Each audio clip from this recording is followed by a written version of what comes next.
Hey everybody, it's that girl Connor, and we have kind of a long-term, hopefully fun video for you guys. As I have mentioned in many videos, we are moving to Omaha in a little bit less than 50 days.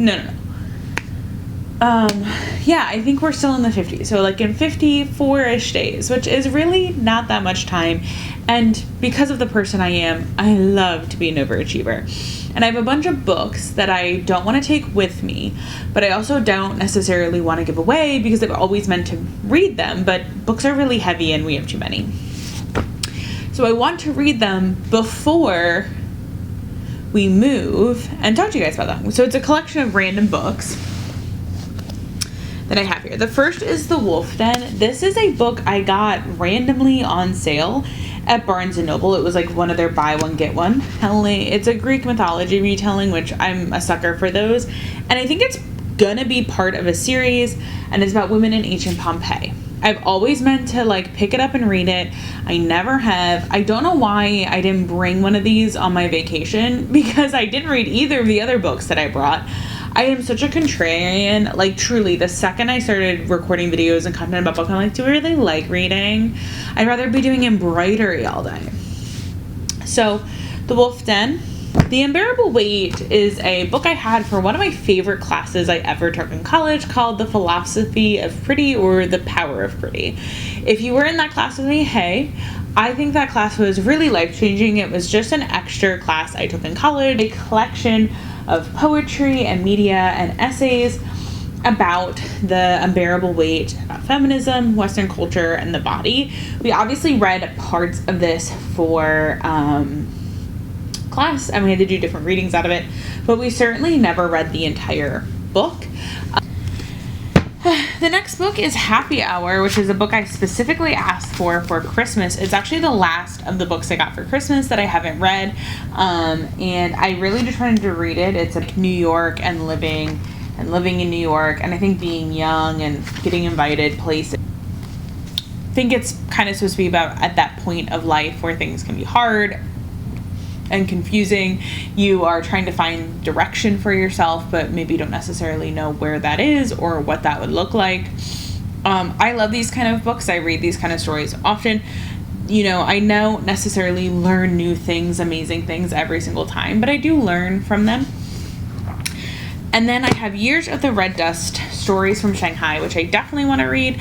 This is for a class that I dropped out of, or I withdrew from. It was about Chinese film because I got admired and I loved school, including college. But I just didn't have the time to dedicate to this class. But I did want to read this book because I think it would be interesting and kind of maybe a quicker read. It's only 200 pages, and there are a bunch of short stories, which I sometimes like to just delve in. So this might be the first one I choose to read out of this collection.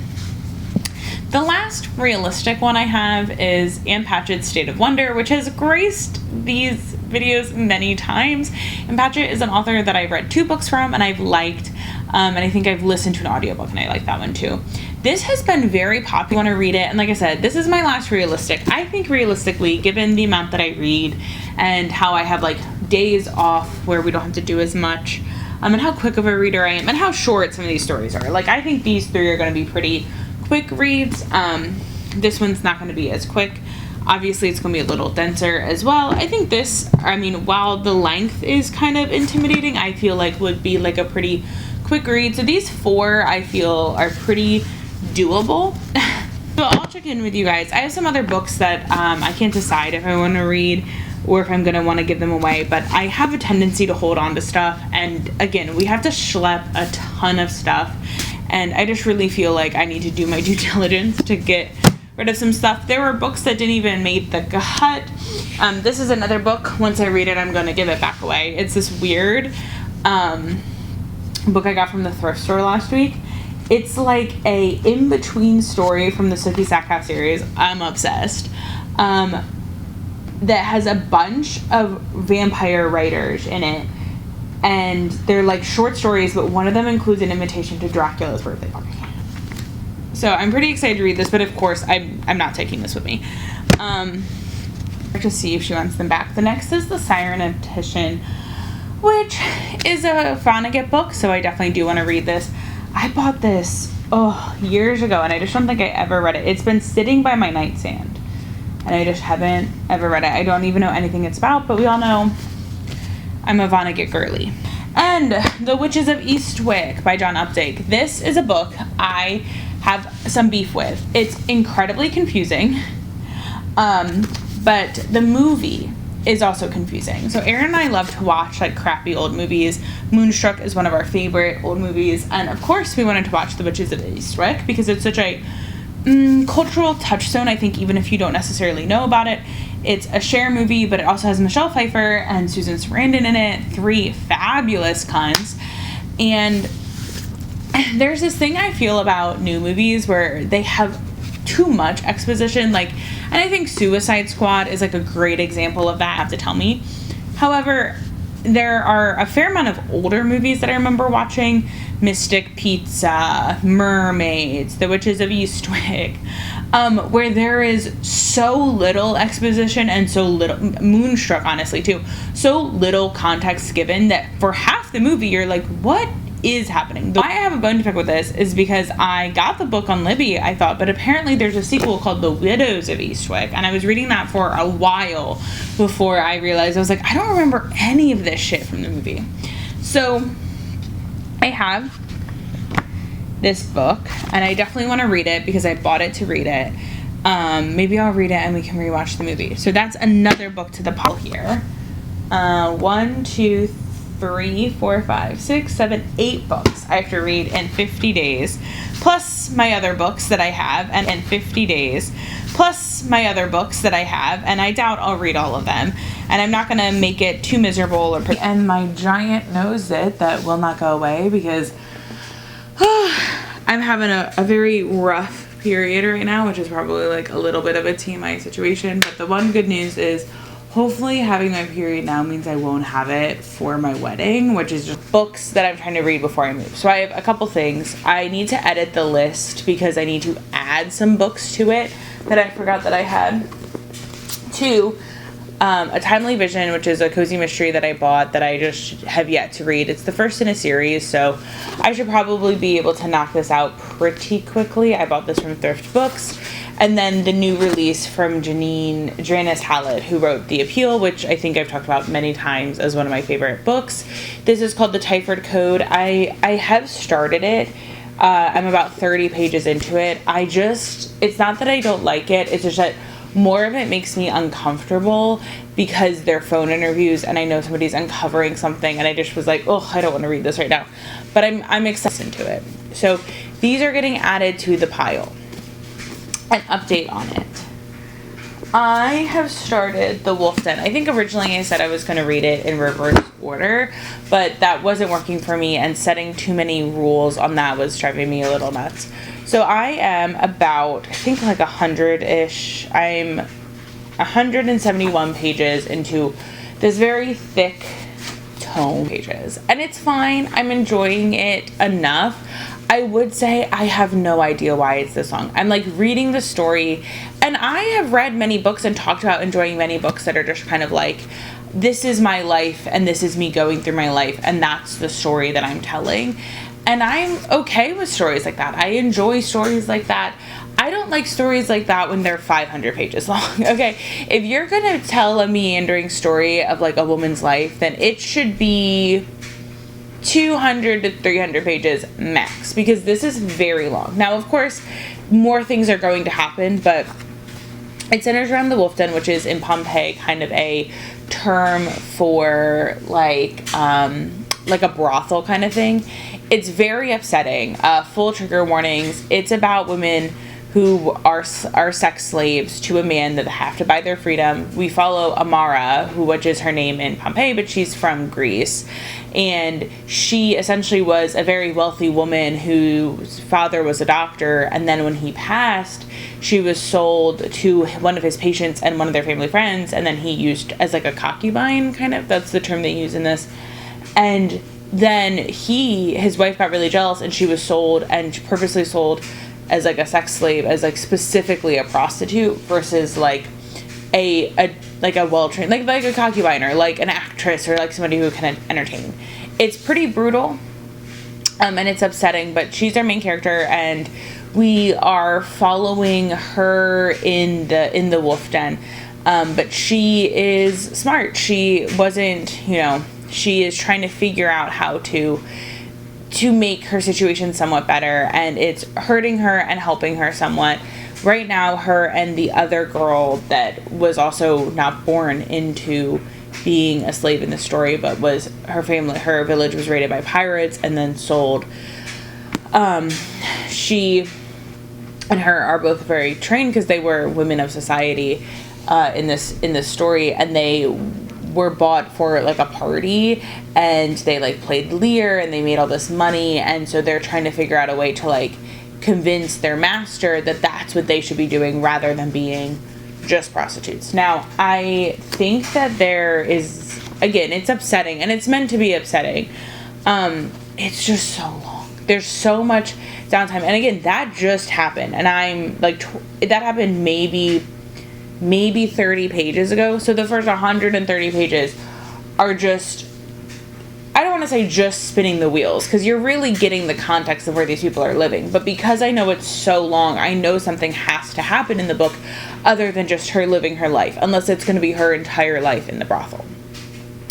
There's some interesting dynamics here of like love and companionship of the other women, but also like Amara and Ditto are very much othered because they are othering themselves, and because they were not women who were born into this, and they very recently were sold into this, so they're not quite used to it yet.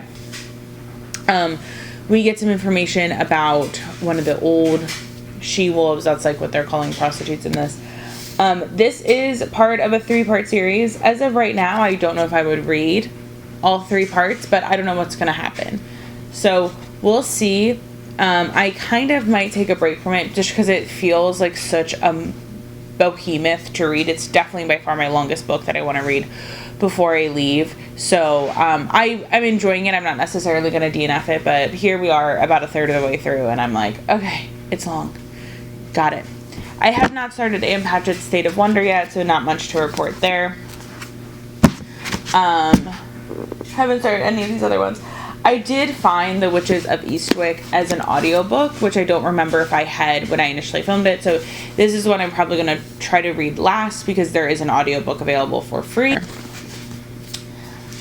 These two still haven't started yet, Sirens and Happy Hour. I'm so nervous to start this one. I don't know why. I keep picking it up and I'm like, oh, no, not yet. So I'm not really sure why I have such a weird, like why I'm so resilient to read it. I really wanted to read it. And then I have, of course, my vampire book, which I might pick up soon. This is probably something I feel like I could read pretty quickly. I might pick this up like maybe this Sunday or something, and let you guys know how it is. And then I said in this story that I was going to read The Years of the Red Dust. I read about 30 pages of it, and I think I'm just going to DNF it. It's definitely a book I regret not reading in college, but it's not holding my attention. We have packed up all of our other books. We are working on packing. Packing is exhausting, as I'm sure you guys can imagine. And our goal is to do about 2 hours a week, either together or independently, just to like not stress ourselves out. And while we have right now a fair amount of stuff that's like, this is mostly yours, this is mostly mine, we can kind of play with it like that. We're like going through our stuff and realizing like, okay, this is stuff we can donate. Oh, but like I don't want to give this stuff away. Maybe I'll like find somebody who might want it. So we're in that stage of the packing. We're also getting to the stage where we have a fair amount of events coming up, where it's like we had a solid like 3 weeks. Hey everybody, welcome to an update on the books that I am trying to read before we move. So I think last time I left off, I was unsure about some stuff. So I think last time we spoke, I told you guys that I found State of Wonder by Anne Patchett on Libby for an audiobook, and I'm currently enjoying it, I guess. The first chapter was really long. I like the narrator, but that means for me that I'm just going to go ahead and pass this book on. I might give it to my mom. I actually might give it to my friend. It's such a beautiful book, and I really do think she'll enjoy it. So I might give it to her. So this is not done yet, so I can't give you guys a review, but I have the audiobook out, which means I likely will read it. Again, I'm not going to give it away right now, but I think I don't need to bring it. Have the audiobook. I finished A Timely Murder. If you guys saw my head-to-head battle of the Cozy Mysteries, and you guys know that I read this book. So probably, again, another book I'll just drop off there. The Witches of Eastwick, I think I mentioned I have an audiobook on hold. So we're working on that. I am fully committing to the DNF for The Red Dust. And I think I'm going to fully commit to the Wolf Den DNF. The only reason I say maybe is because I forgot I was reading it. I remember I said I'm going to take a break. Forgot I was reading it, and I'm not even that pressed to find out how the story ends. Because in my mind, nothing has happened yet. And while I know a lot of things have happened, it's like the plot is not interesting enough to keep me asking what's going on. And like I said, the fact that I kind of forgot that I was in the middle of this book is insane to me.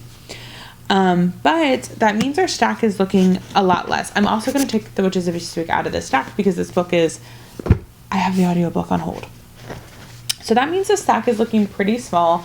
I still have to officially finish State of Wonder, but I think that we're down to 4 books in this stack, which is pretty crazy considering that it was quite a large stack to begin with. A lot of progress. So I already gave away the book.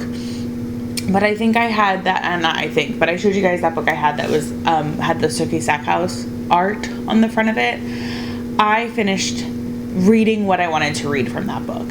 So I bought that from the thrift store, kind of recently, and I was kind of mad at myself that I did it. But what I saw was what I thought was going to be some short stories by multiple authors who wrote, very popular vampire books. And I thought there would be more by the author of Sookie Stackhouse, and I saw the first 2 stories, and the first one is by Charlene Harris, and the second one I misread, and I was like, oh, this is Bill's diary from the book. And so I was like, okay, there's at least 2, probably 3 in here, plus there's some other stories, maybe I'll read those. 'Twas not the case. There was exactly one story, it was maybe 20 pages long, by Charlene Harris. And the thing about books like these that are anthologies is they're fun and they're kitschy, but they're not going to add anything to the canon, obviously.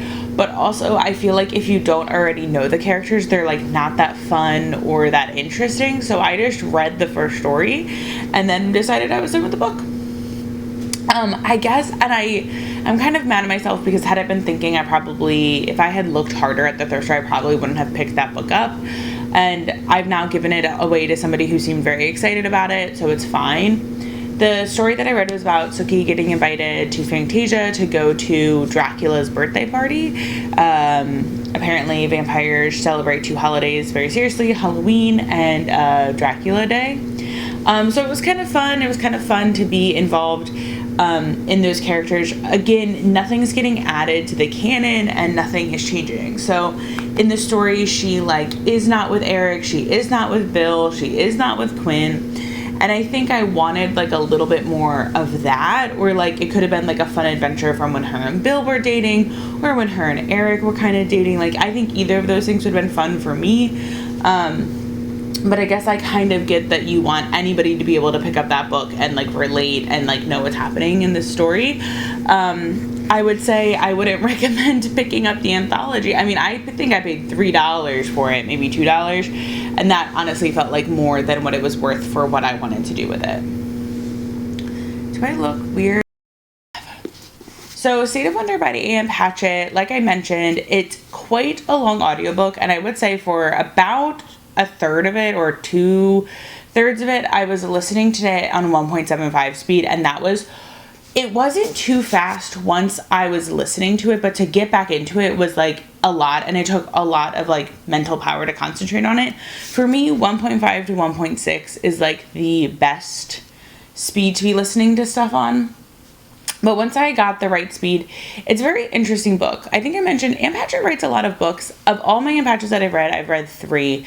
This is probably my least favorite, but it's still a 4 out of 5 stars for sure. So for me, that's a B, a B plus, maybe honestly A minus. It's an A minus for me, because that would be an 80%. So, but there is S tier. So, Um,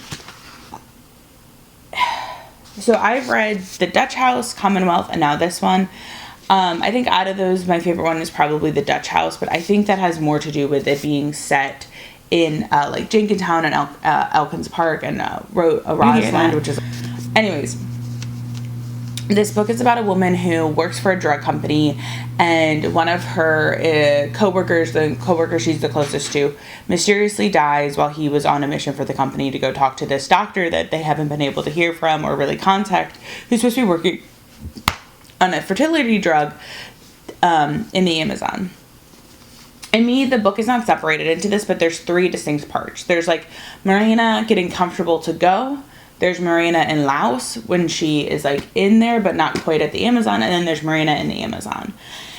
And to me, my favorite part of it is Marina in the Amazon. That's a heftier part of the book, but it's definitely my favorite version of Marina. You're learning so much about what's happening. And I think that the book is also a really great and not making one person be the big bad. The book feels like the drug company could be the big bad, or this mysterious doctor could be the big bad, or even Marina could be the big bad. And we're really figuring out some of her and like why she became doctor. And it's not super emotional. Like, I don't remember feeling incredibly emotionally attached to any of the characters, but I was very interested in like the plot as a whole. There's a lot of people to keep track of. There's a lot of like interpersonal stuff to keep track of, but I liked all of it, I think. Again, I don't think I would like widely recommend the book. It's definitely like I don't know what makes something speculative. So, but I would say it's like a little bit more than just general fiction, because there is this very like otherworldly aspect to it, especially once they're in the Amazon rainforest. But even the description of everything is very otherworldly. There was another book. It's Happy Hour by Marlo Grandias. Now, this is a book I asked for Christmas, and I think I'm going to DNF. So I'm not going to give the book away just yet. I'm going to wait until I finish these 2 and see how I feel. But I read the first 19 pages of it, picked it up, thought I would read it. I was very excited. It's a book I asked for that I got for Christmas. And I've read the first 19 pages and I went, I don't think I need to read books about 20-year-olds moving to New York to experience general ennui anymore. That is a book that I think I would have enjoyed 2, 3, 5, 10 years ago. That early 20s, like late teens, like feeling so adult, but feeling like life is meaningless. I know stories like this. I'm having a hard time thinking of literally any, but there's a lot of stories I have read like this. And I think that you guys know that. And you guys have read books like this. And I just feel like I have outgrown this kind of genre. Maybe I'm wrong. Maybe I have misjudged this book. If I end up not reading it, please let me know in the comments, and I can always pick it back up in Omaha from the library on an audiobook. But it gives me the kind of general disdain and unknowingness that I recall not liking, specifically in the Julia part of Julie and Julia. Or the Julie part of Julia and Julia. I had to think about that. Where it's just somebody who I feel like should have their life more together. But I mean, she's 20 in this, so maybe not. Just being frivolous and just really being like so full. Being so frivolous and being so full of ennui. And again, I'm not saying I am a very serious lady right now and I only am thinking about the future and family and money and this. I just don't need to read about a bunch of 20-year-olds experiencing life for the first time because they moved to New York and they just are living their life, and there might be a boy or they might not be a boy, or they're getting vodka martinis for the first time. Like, I just don't really necessarily want to read a book like that anymore. And I am maybe being like a little too harsh, but like I already feel like there's so many dynamics of like their roommates don't really like them, but they like the boy that they're with, and the boy that they're like likes both of them. And I just get the sense of like pretentious young adults, and I just am like, I just don't really want to read about pretentious young adults. I am no longer a pretentious young adult. I'm a pretentious middle adult. I'm reading the synopsis late 20s adult. I can't even think of the books that I have read that are like this. Like, there's obviously books that have a lot to do. It's like a kind of starving artist. We're just starting out. Like, I've read books like that. I literally cannot think of a single one right now, and I'm so sorry. But I just know I've read that kind of plot before. And to be honest with you, I think it's kind of telling that none of those really have stayed with me at this point, but that theming has stayed with me. And I get it. I'm on it. I understand. Not for me anymore. So I think I'm going to say this is a soft DNF. There's nothing wrong with it. It's not bad. It's just that, like, I have maybe graduated. I really want to pick it up before we move kind of pile. So I literally have 2 more books left in this series, which is so crazy because it's, like I said, it seemed like such a undoable task. And to be fair, I have now DNF'd 3 books from the series, only read 1 story from the full book, and I think there were 8 books. One of them I never had actually read yet. I just was like, oh, I'll listen to the audiobook. And then one of them was a cozy mystery. So I think these are the 2 like actual novels that I have to read. But I'm excited. We're getting through it, and my goal, like, jeans are from Old Navy. But we move on Saturday. Today is Monday, and so it's like we're really getting down to the wire. A little bit of some life updates is I got married, which we knew was happening. I had my bridal shower. I finished my last day at work, which was very, very sad. I mean, I don't know those final 2 books by now, because the last time we spoke, last check-in, I still had these 2 books to read. The Titford Code by Janice Hallett, and The Sirens of, I don't know if it's Titan or Titian actually, by Kurt Vonnegut, which is a book I've had forever, and I just realistically don't see me finishing these books within the next 6 days, and honestly not even 6 days, like 3 days really. I'm still only halfway through this. Oh great, I don't even have this I don't even have I'm a page folder. I hate to tell you guys, I really am. I know a lot of people hate that, but in my mind, books are meant to be loved, and a well-loved book is a good book. So I don't mind flipping over a page, especially if it's my book. If it's somebody else's book that they loaned me, I won't necessarily do that. I don't like to do that. Next time you guys see me, I will either be in Omaha. Next time I film new content, that's what I'll say, because I might edit some videos that I have on the back burner. But next time you guys see and or hear from me with like new updates or not like pre-filmed footage, I will be either in Omaha or on the way to Omaha. So it's kind of a wild statement to say, but it is the truth. So not that wild, I guess. So yeah, wow.